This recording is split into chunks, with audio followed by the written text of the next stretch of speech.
Študenti fakulty masmediálnej komunikácie Univerzity svätých Cyrila a Metoda zorganizovali improvizačné benefičné podujatie s názvom Iba oko. Akcia bola založená na báze improvizačných vystúpení s interaktívnym publikom. Ide o kolá, v ktorých herci improvizujú na rôzne témy a podnety. V každom kole by malo byť 5 hercov, z ktorých si publikum vybere, koho chce vidieť s kým hrať.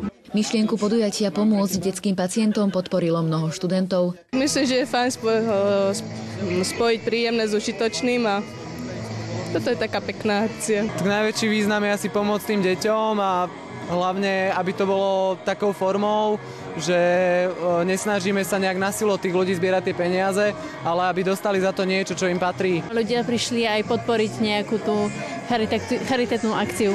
Vedenie fakulty masmediálnej komunikácie prispelo v mene všetkých zamestnancov sumou 270 eur. Celkový výťažok z podujatia bol 502 eur.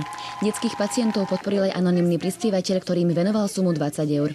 Finančné prostriedky poslúžia na rekonštrukciu oddelenia detskej onkológie a nákup liekov. Zuzana Takáčová, Mestská televízia Trnava.